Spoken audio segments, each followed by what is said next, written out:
माता पार्वती जी के 3 प्रश्न। नंबर 1, कौन सी स्त्री के भाग्य में पुत्र नहीं होता? नंबर 2, कौन सा गहना पहनने से दर्दनाक मौत होती है? नंबर 3, कौन सा श्रृंगार करने से स्वर्ग की प्राप्ति होती है? एक बार माता पार्वती जी कैलाश पर्वत पर भगवान शिव जी के साथ बैठे हुए थे। माता पार्वती जी ने भगवान शिव जी से कहा, हे स्वामी, मेरे मन में 3 प्रश्न उठ रहे हैं। यदि इन तीनों प्रश्नों के उत्तर देकर आप मुझे संतुष्ट करेंगे तो मेरे मन को बहुत शांति मिलेगी। तब शिव जी ने कहा, हे देवी, आखिर तुम्हारे कौन से 3 प्रश्न हैं?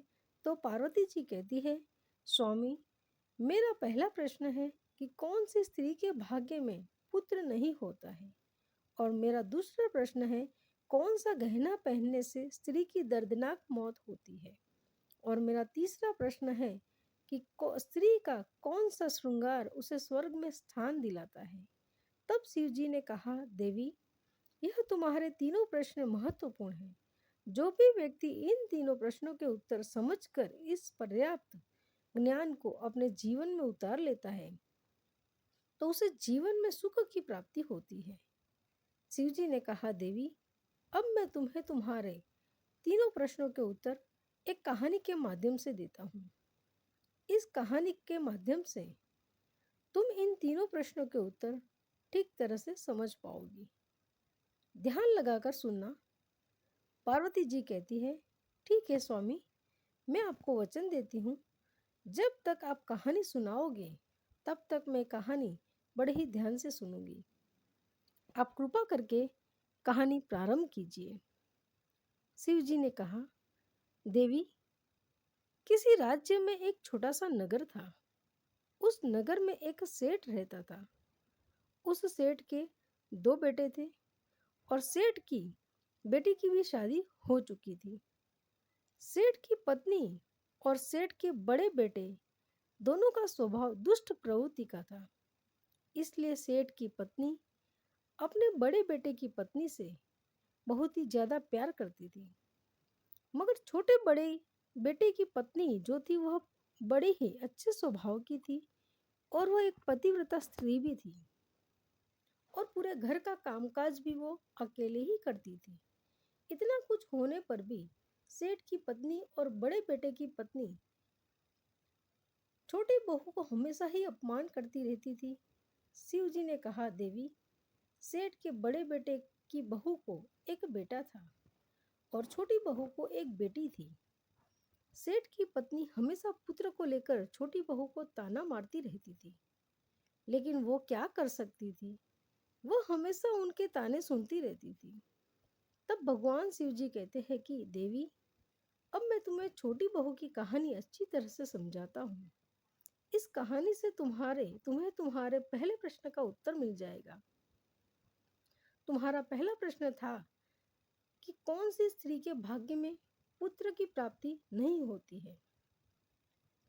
तब भगवान शिव जी कहते हैं, देवी, उस सेठ की जो पत्नी थी वो पहले से ही बड़ी दुष्ट थी। उसके दुष्ट स्वभाव से सभी घर वाले बहुत ही ज़्यादा परेशान थे, परंतु अपनी सीधी सादी छोटी बहू को वह कुछ ज़्यादा ही परेशान करती रहती थी। उसको सताने में उसको बहुत ही ज़्यादा आनंद आता था। सेठ के छोटे बेटे की पत्नी का नाम मीना था। बेचारी मीना सुबह जल्दी उठकर अपने काम काज में लग जाती थी। इतना करने पर भी सेठ की पत्नी की निगाहों में खटकती रहती थी।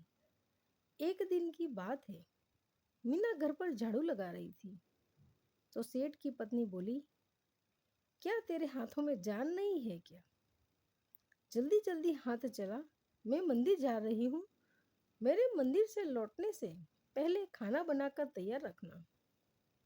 बेचारी मीना करती भी तो क्या, वह अपनी सास की बातों को सुनती रही और घर की सफाई करने के बाद मीना खाना बनाने में लग गई।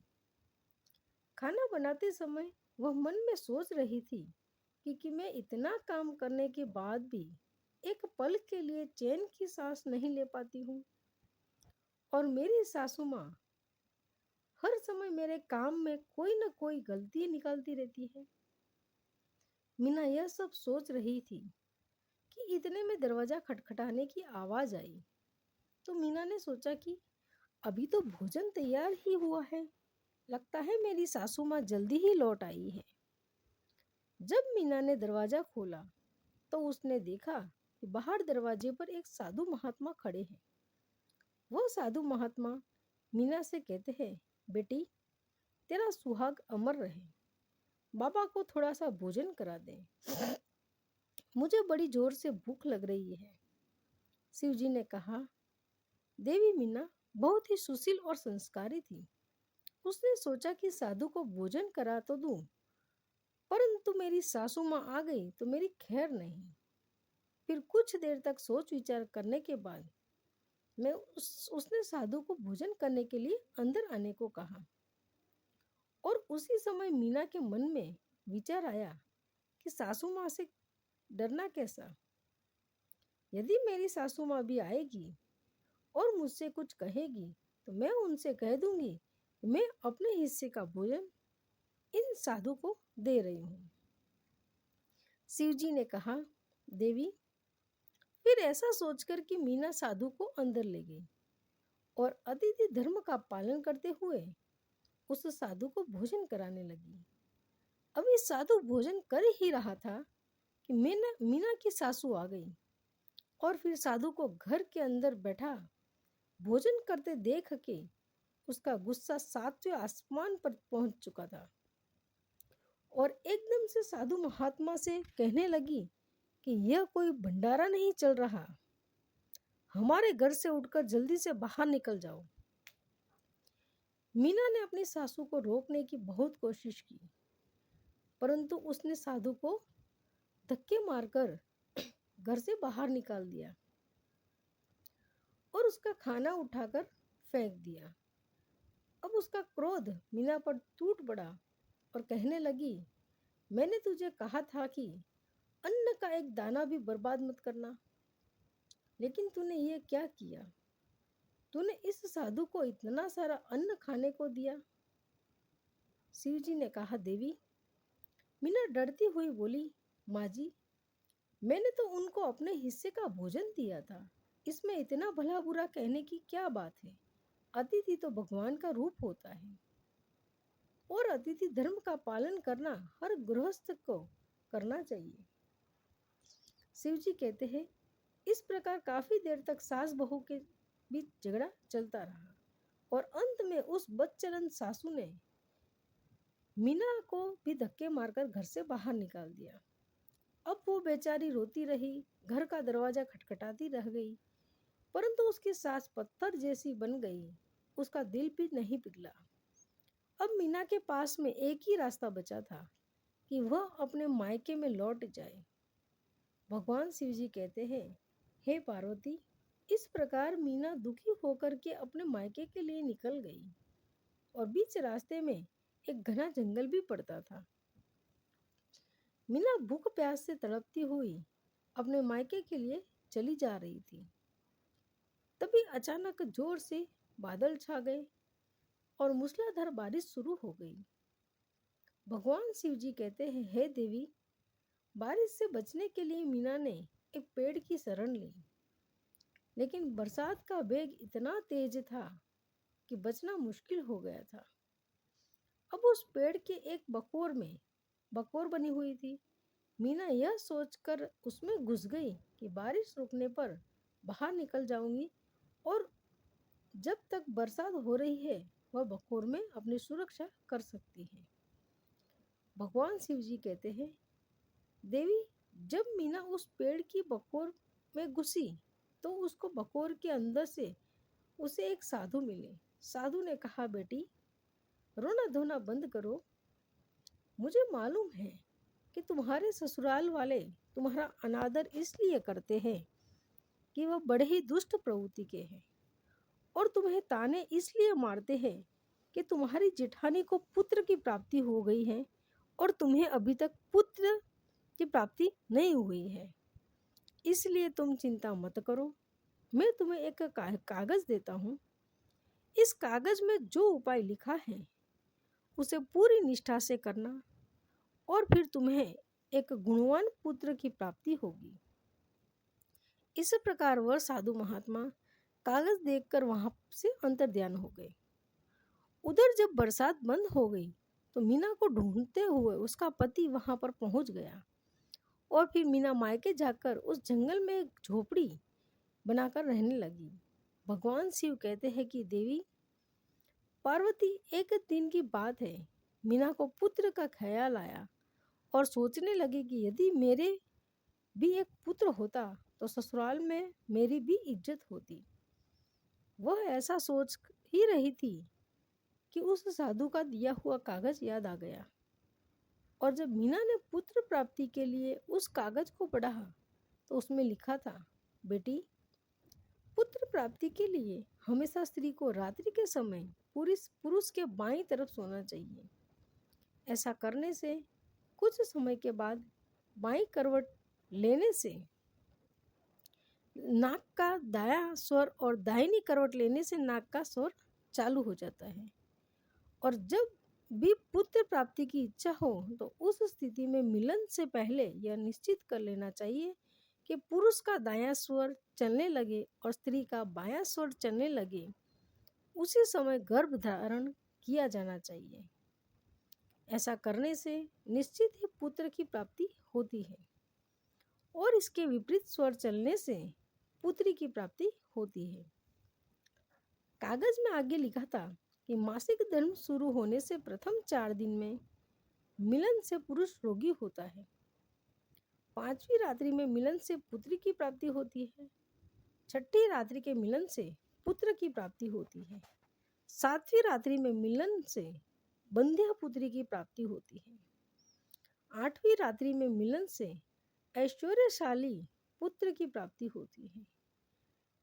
9वीं रात्रि में मिलन से ऐश्वर्यशाली पुत्री की प्राप्ति होती है। 10वीं रात्रि में मिलन से अतिश्रेष्ठ पुत्र प्राप्त होता है। 11वीं रात्रि में मिलन से अच्छे संस्कार वाली पुत्री की प्राप्ति होती है। इसके बाद भगवान शिव जी कहते हैं, हे देवी पार्वती जी, इस प्रकार मीना ने 10वीं रात अपने पति से मिलन करके गर्भ धारण किया। अब सुबह स्नान आदि से निवृत्त होकर पूजा पाठ करके मीना का पति लकड़ी काटने के लिए चला गया। उसके पति के जाने के बाद तूफान आया और मीना की झोपड़ी उस तूफान में उड़ गई और बरसात होने लगी। और फिर मीना बरसात से बचने के लिए एक पेड़ पर पता लिखती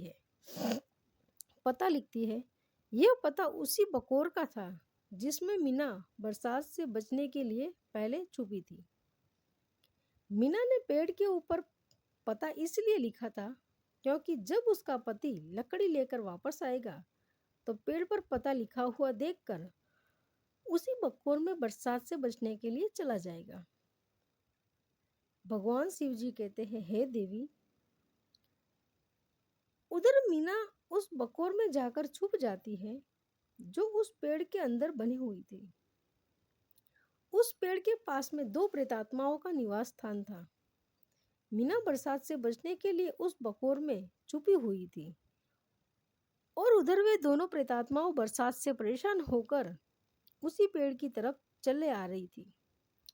फिर उस पेड़ के नीचे आकर के एक प्रेतात्मा कहने लगी, अब तो चला भी नहीं जा रहा है, वरना मन तो कर रहा है कि माणिक टापू पर चले। तभी दूसरी आत्मा बोलती है, इसमें हमारे लिए कौन सी बड़ी बात है।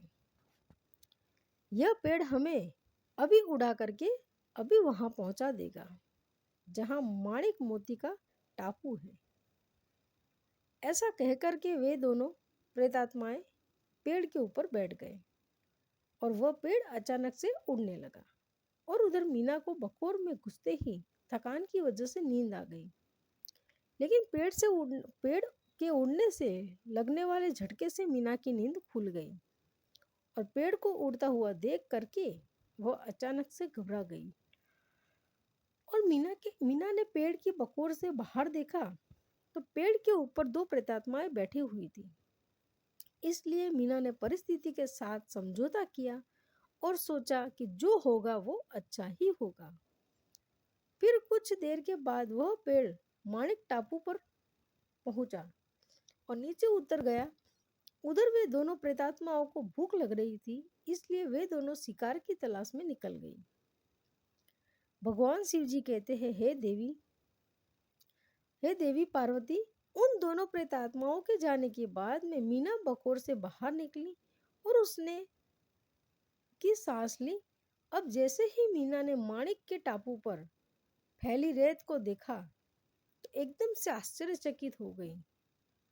बोरे चमक रही थी और जैसे ही मीना ने रेत को हाथ में उठाया तो खुशी से झूम उठी। अरे, यह तो माणिक मोती की रेत है। और फिर मीना ने अपनी ओढ़नी के पल्लू में 4-5 किलो रेत बांध ली और जल्दी से जाकर के उस पेड़ की बकोर में छिप गई। भगवान शिव जी कहते हैं, हे देवी पार्वती, इधर मीना का उस बकोर में जाना हुआ और उधर से वो दोनों प्रेतात्माओं को पेड़ पर वापस आ गई और आकर के आपस में कहने लगी, आज तो भरपेट भोजन मिल गया। अब चल वापस वहीं लौट चलते हैं जहां से हम आए थे। और फिर इस प्रकार थोड़ी ही देर में वह पेड़ उड़ करके उसी जगह पर पहुंच गया। भगवान शिव जी कहते हैं, हे देवी पार्वती, मीना उसी कोक में छुपी घुसी रही जब तक वे दोनों प्रेतात्माएं उस पेड़ से चली नहीं गई। और जैसे ही वे दोनों आत्माएं पेड़ से चली गई, वैसे ही मीना माणिक मोती की पोटली लेकर उस कोक के बाहर आ गई और मन में सोचने लगी कि इतने सारे माणिक मोती देखकर मेरी सासू माँ खुश हो जाएगी और अब मैं ससुराल वापस जाऊंगी और अपनी सासू माँ को इतने सारे माणिक मोती दूंगी, फिर वो मुझे कभी भी लड़ाई झगड़ा नहीं करेगी और मुझसे प्यार करने लगेगी। भगवान शिव जी कहते हैं, हे देवी, इधर मीना ऐसा सोच रही थी, तब तक मीना का पति मीना को ढूंढता हुआ उस पेड़ की तरफ आ जाता है और मीना अपने पति को सारी घटना बताती है और अपने पति के साथ में वापस अपने ससुराल के घर पहुंच जाती है और उसे माणिक मोती कैसे प्राप्त हुए वो सारी कहानी अपनी सासू माँ को बता देती है।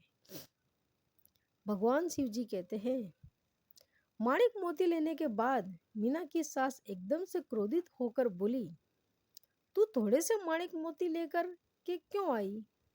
वहां से जितने भी थे मोती वो सब लेकर आना चाहिए था। फिर अपनी सासू माँ की बात सुनकर मीना कहने लगी, सासू माँ, हमारी 7 पीढ़ियों के लिए यह माणिक मोती काफी है। तो सासू माँ कहने लगी, अरे पागल स्त्री, माणिक मोती काफी होते हैं क्या? जितने हो उतने ही कम हैं। अब देख, मैं जाऊंगी और कितनी सारी माणिक मोती लेकर आऊंगी। भगवान शिव जी कहते हैं, हे देवी, मीना ने अपनी सासू माँ को बहुत समझाया, परंतु उस लालची स्त्री के एक भी बात समझ में नहीं आई। उसने मीना की एक भी बात नहीं सुनी और जाकर के उस पेड़ की कोक में बैठ गई। उधर दोनों ही प्रेतात्माएं जैसे ही पेड़ पर आई तो अचानक से वह पेड़ उड़ने लगा। इधर पेड़ उड़ता हुआ जा रहा था और उधर वह मीना की सासू माँ बहुत ही खुश हो रही थी कि आज तो मैं बहुत सारे माणिक मोती लेकर आऊंगी। भगवान शिव जी कहते हैं, इधर वो अपने मन में खुशी मना रही थी और उसी समय एक प्रेतात्मा बोली, चलो आज माणिक टापू पर नहीं चल करके मत्स्य टापू पर चलते हैं। आज मछलियां खाने का बहुत मन कर रहा है। और फिर जैसे ही प्रेतात्माओं ने मछली खाने का मन बनाया तो वह पेड़ मत्स्य टापू पर चला गया।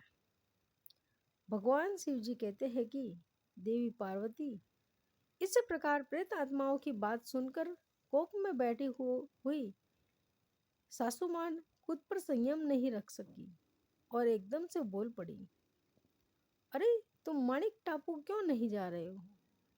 मत्स्य टापू पर क्यों जा रहे हो? माणिक टापू पर चलो। अब जैसे ही उस औरत की आवाज सुनाई दी तो वो प्रेतात्माओं ने समझ लिया कि इस पेड़ की कोख में कोई छिपा हुआ है। उन्होंने जैसे ही कोख में प्रवेश किया तो उन दोनों प्रेतात्माओं ने उस लालची औरत को देखा, तो उसने उठाकर पेड़ से नीचे फेंक दिया और नीचे गिरते ही उसकी मौत हो गई। अब जैसे ही उसके घर वालों को पता चलता है तो उस औरत का पति आने की मीना का ससुर मीना के पास जाता है और उसे कहता है, बेटी, मैं तो उसे पहले से ही समझाता था कि तू ऐसा मत कर।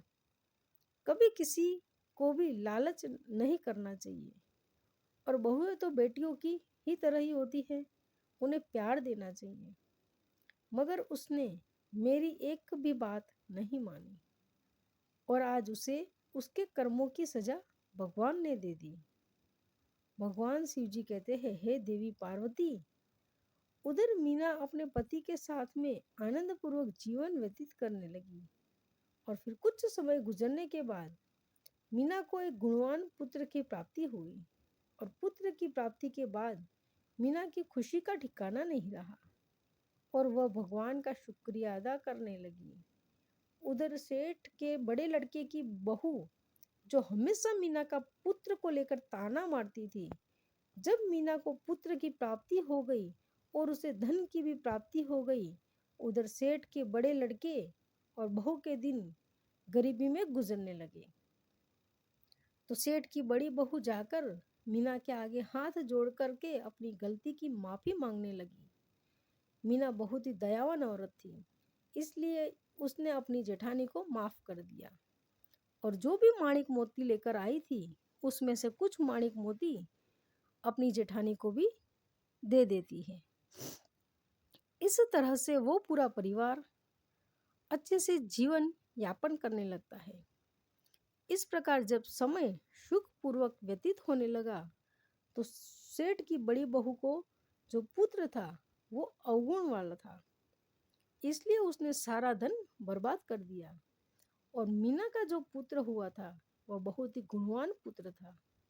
वह अपने जीवन में इतना आगे बढ़ा कि उसने अपने माता पिता का नाम रोशन कर दिया और फिर जब मीना और उसकी जेठानी का जीवन समाप्त हुआ तो मीना को स्वर्ग की प्राप्ति हुई और उसकी जेठानी को नर्क के स्थान मिला।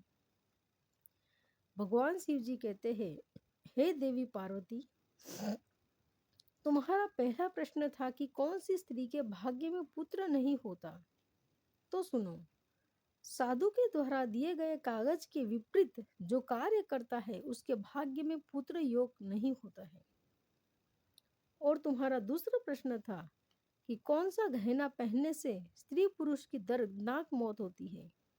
तो सुनो, वो है लालच रूपी गहना जो सेठ की पत्नी ने पहना था और खूब सारे माणिक मोती लाने के लिए कोख में घुस गई और प्रेतात्माओं के द्वारा नीचे फेंक दी गई। लालच के कारण सेठ की पत्नी की दर्दनाक मौत हो गई। इसलिए लालच रूपी गहना कभी भी नहीं पहनना चाहिए। भगवान शिव जी कहते हैं, तुम्हारा तीसरा प्रश्न था कि कौन सा श्रृंगार करने से स्त्री को स्वर्ग में स्थान मिलता है। तो सुनो, वो है चरित्र रूपी श्रृंगार, यानी कि चरित्रवान और पतिव्रता स्त्री सेठ की छोटी बहू मीना की तरह मृत्यु के बाद स्वर्ग में जाती है। इसलिए हर विवाहित स्त्री को पतिव्रता और चरित्रवान होना चाहिए, परिवार के साथ में मिलजुल कर रहना चाहिए। तो मित्रों, हमारे द्वारा बताई गई जानकारी आपको कैसी लगी? अच्छी लगी हो तो हमारे YouTube चैनल को सब्सक्राइब करें, कमेंट में ओम नमः शिवाय जरूर लिखें। धन्यवाद दोस्तों।